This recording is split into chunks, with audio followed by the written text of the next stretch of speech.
Hi everyone, good morning to all of you.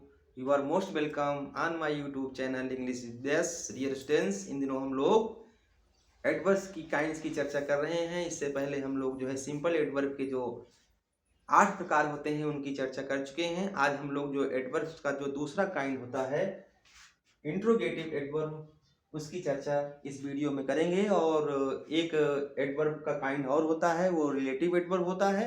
तो आज की इस वीडियो में हम लोग जो है इंट्रोगेटिव एडवर्ब और रिलेटिव एडवर्ब के बारे में चर्चा करेंगे। तो चलिए, without wasting your valuable time we start our video and study about the interrogative adverb and about the relative adverb. First of all, we shall discuss about the interrogative adverb.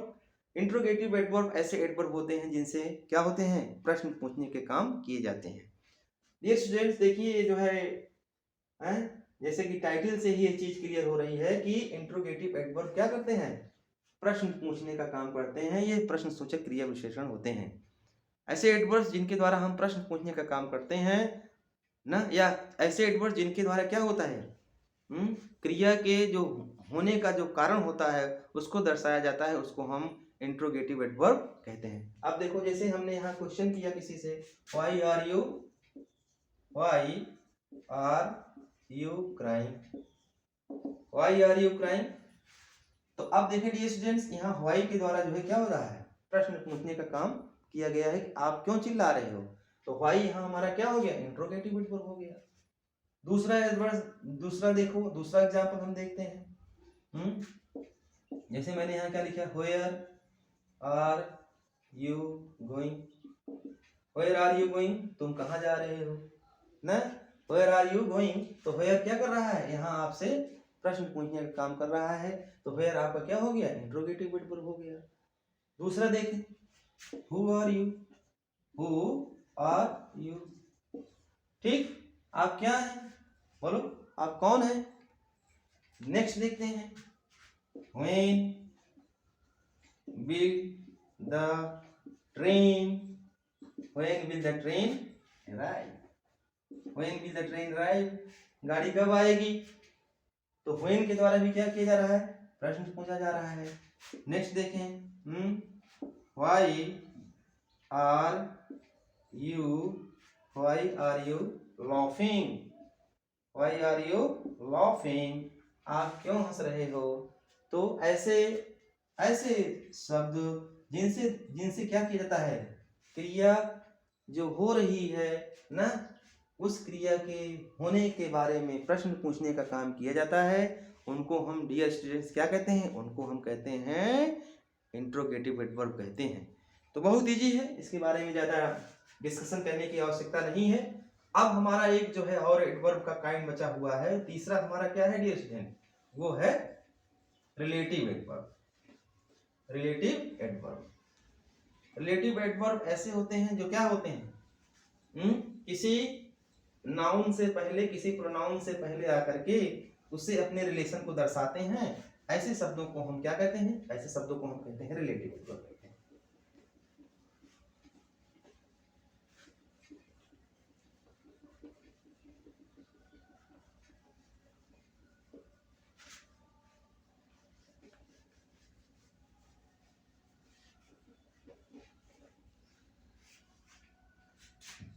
तीसरा हमारा क्या है, एडवर्ब का kind जो है हमारा क्या है, relative, relative adverb. Relative adverb का मतलब संबंध, संबंध बताने वाले, संबंध बताने वाले। ये क्या होते हैं, ये किसी नाउन और प्रोनाउन के क्या होते हैं, एंटीडिसेंट। एंटीडिसेंट का मतलब होता है पूर्ववर्ती। जैसे मैंने यहाँ क्या लिखा, जैसे मैंने लिखा he went to Agra, where he saw the ताज।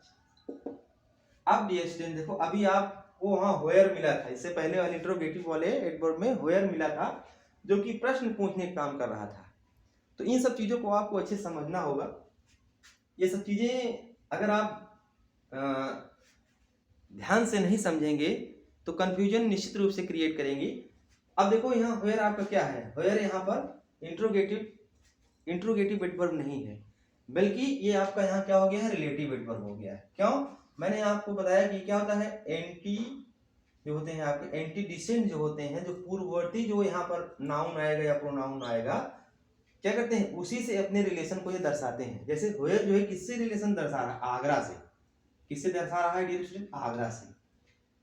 तो ये क्या हो रहा है, आगरा से अपने रिलेशन को दर्शा रहा है व्हेयर, इसलिए आपका ये क्या हो गया, ये आपका हो गया रिलेटिव एडवर्ब हो गया। और उदाहरण दिया जाए, जैसे अगला उदाहरण देखते हैं हम लोग, जैसे we met a boy who was reading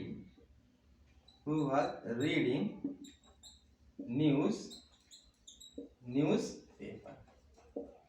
अब देखें ये हु आपका क्या है, बॉय से रिलेशन को दर्शा रहा है ना। हम एक लड़के से मिले जो क्या कर रहा था, जो न्यूज़पेपर पढ़ रहा था। तो ये हु आपको क्या कर रहा है, जो अपना एंटीडिसेंट जो है, अपना पूर्ववर्ती जो है, उससे रिलेशन को दर्शा रहा है। तो इसलिए आपका क्या हो गया, हु आपका यहाँ रिलेटिव एडवर्ब हो गया, व्हेयर यहाँ क्या हो गया, रिलेटिव एडवर्ब हो गया। नेक्स्ट एग्जांपल देखें, अगला उदाहरण देखते हैं। जैसे I have a ring, I have a ring which is made of gold. अब देखो ये रिंग से हुई जो है क्या कर रहा है, रिलेशन को दर्शा रहा है। तो मेरे पास क्या है, मेरे पास एक घड़ी है जो कि किसकी बनी हुई है, सोने की बनी हुई है। तो ये आपका क्या हो गया, व्हिच जो है रिंग से रिलेशन को दर्शा रहा है, इसलिए ये आपका रिलेटिव एडवर्ब हो गया। लेकिन अगर मैं आपसे ये कहूँ, क्या कहूँ, अगर मैं कहूँ which book is your, which book is your ना, which book is your, और मैं कहूँ which is your book। अब देखो इन सब बातों को आपको अच्छे से समझना चाहिए। अब देखिए डियर स्टूडेंट, which जो है यहाँ क्या है, ये आपका इंट्रोगेटिव एडजेक्टिव है, और यहाँ which क्या है आपका, which is your book, ये आपका क्या हो गया, ये आपका इंट्रोगेटिव एडवर्ब हो गया। जबकि यहाँ क्या हो गया, which जो है आपका क्या है, रिलेटिव एडवर्ब है। तो जब ये क्या करता है, किसी नाउन के एंटीडिसेंट हो जाएगा, उसके पूर्ववर्ती यूज किया जाएगा, और क्या करता है, उससे रिलेशन को दर्शाता है, तब ये क्या हो जाता है, आपका रिलेटिव एडवर्ब हो जाता है। लेकिन जब ये which आपका क्या होता है, जब ये which जो है किसी नाउन से पहले आता है, तब ये क्या हो जाता है, ये which आपका क्या हो गया, ये हो गया आपका एडजेक्टिव हो गया। लेकिन यहाँ पर क्या हो गया, ये बताइए, यहाँ पर ये इंट्रोगेटिव एडजेक्टिव हो गया, और यहाँ पर क्या हो गया, which is your book, आपकी किताब कौन सी है, तो ये आपका हो गया इंट्रोगेटिव प्रोनाउन हो गया। जब ये क्या होता है, जब ये वर्ब से पहले आता है तो प्रोनाउन बन जाता है, जब ये नाउन से पहले आता है तो एडजेक्टिव बन जाता है, और जब ये क्या करता है, किसी नाउन से पहले आकर के उससे रिलेशन को दर्शाता है, तब ये आपका क्या हो जाता है, तब ये आपका रिलेटिव एडवर्ब हो जाता है। और चलिए एक आध दो उदाहरण के द्वारा इसको और समझा जाता है।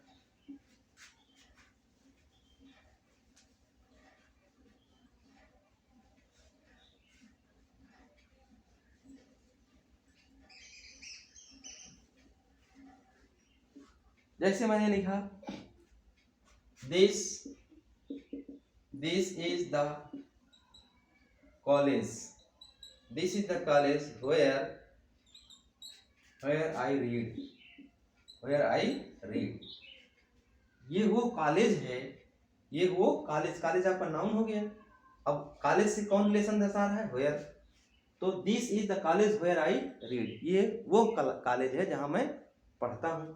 अब देखो, जैसे I know the hospital, I know the hospital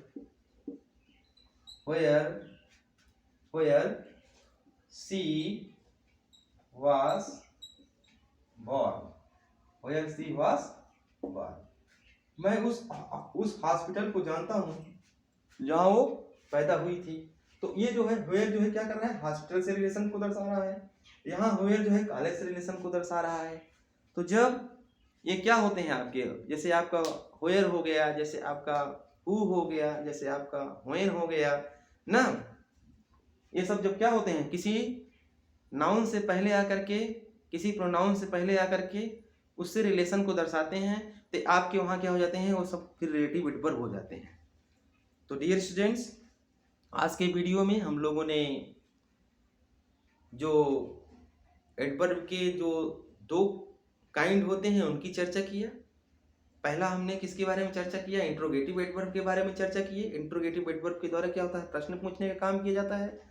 और तीसरा जो हमारा एडवर्ब का जो काइंड होता है वो है रिलेटिव एडवर्ब। रिलेटिव एडवर्ब के द्वारा क्या होता है, संबंध बताया जाता है, किसी नाउन और प्रोनाउन में संबंध व्यक्त किया जाता है।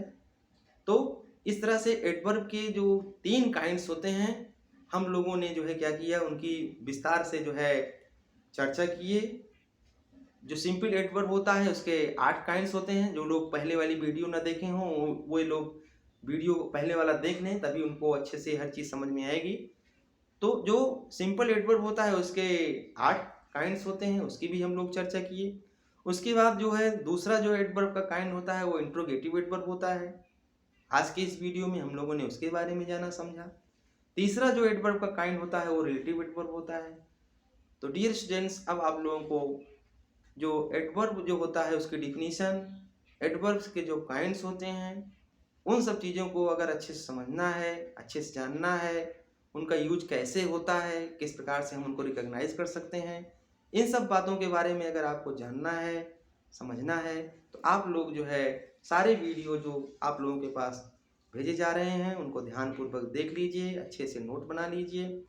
इससे क्या होगा, अगर आपका बेसिक मजबूत रहेगा तो एडवांस जब आप कहीं भी पार्ट्स ऑफ स्पीच के बारे में किसी प्रकार का प्रश्न पूछा जाता है, किसी प्रकार का प्रश्न है आपके सामने आएगा, तो आप बहुत ही ईजिली उसका उत्तर दे सकते हैं, आप सही अंक प्राप्त कर सकते हैं ना।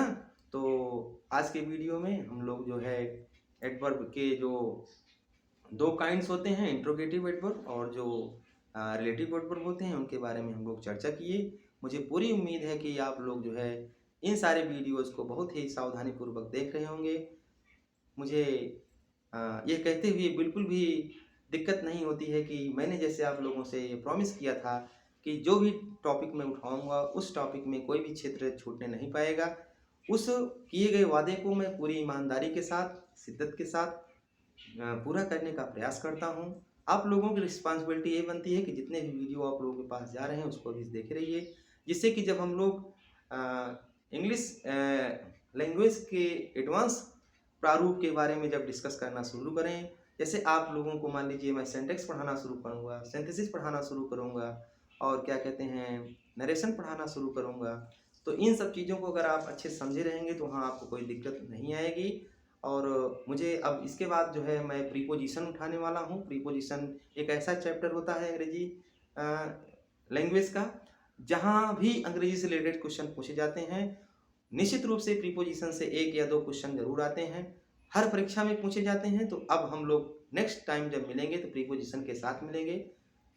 बहुत बहुत धन्यवाद आप लोगों को। ईश्वर आप लोगों को कठिन परिश्रम करने की शक्ति प्रदान करें।